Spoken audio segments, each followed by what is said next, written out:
I conclude that the record establishes that Mr. Trump, over the course of several months and culminating on January 6, 2021, used a false narrative of election fraud to inflame his supporters and direct them to the Capitol to prevent certification of the 2020 election and the peaceful transfer of power.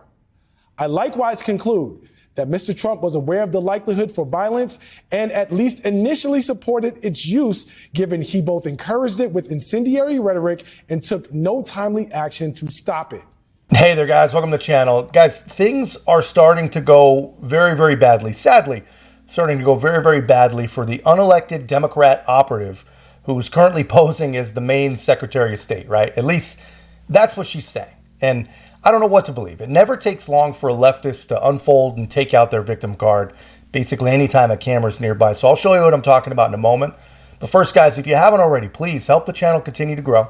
You know, moving into 2024, it's going to get more and more difficult to get conservative voices heard. So we are going to have to do this work together, guys. So please make sure to like, comment, subscribe, most importantly, share. That's how we can get our voices out there. But so here's where we're at. Shenna Bellos is first and foremost a Democrat. Everything about her screams party first, hardcore, far left Democrat. I don't think she would even argue with that assessment. So we already know, she's even on the record through her own social media accounts that she hates Donald Trump. And that's okay too. We know that, she knows that, everybody knows it. Nobody cares. Except for the fact that she continues to claim that she unilaterally removed Donald Trump from the presidential or primary ballot to honor and uphold the Constitution. And guys, this is exactly what happens when you leave it to an activist liberal gender studies major to interpret the Constitution. But this is what happens. But anyway, she was on CNN talking about how difficult her life has become based on the fact that actions have consequences, right? I'm not sure how much of that is true. I think probably not much. But if it is true, guys, obviously, I do not condone, I do not approve, I do not support any type of threats or harassment or mistreatment. None of it. I mean, that's really the real difference between us and the liberals. We generally don't play that game.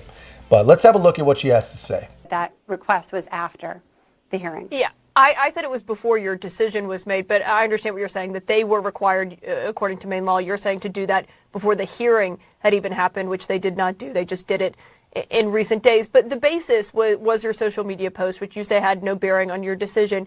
But in the response to your decision, we have seen Trump World attacking you, coming out, sharing photos of you that you've, taken with President Biden. Obviously, we do know you're a Democrat. That's not surprising. But you saw Trump himself sharing on social media ways to contact your office, the information to contact your office. I wonder, given the position that you're in and the decision that you've made, if you have concerns for your safety since making this decision.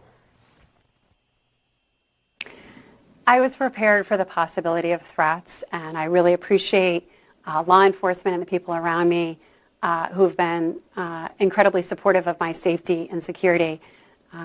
My safety and security is important, so is the safety and security of everyone who works with me. And we have received threatening communications. Those are unacceptable. But regardless, my considerations in this proceeding is to adhere to the process. We are a nation of laws. Maine law required me to hold a hearing and issue a decision, and now it goes to the Superior Court, and I will uphold the ruling of the courts. That is the process that we are due. And again, looking at the evidence and the events of January 6th, it was an insurrection because people attacked not only the Capitol, but also that process of the peaceful transfer of power.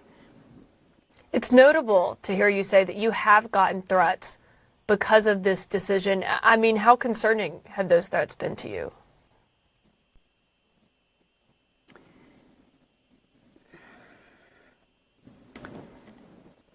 Those threatening communications are truly unacceptable. And I certainly worry about the safety of people that I love, people around me, and people who are charged with protecting me and working alongside me.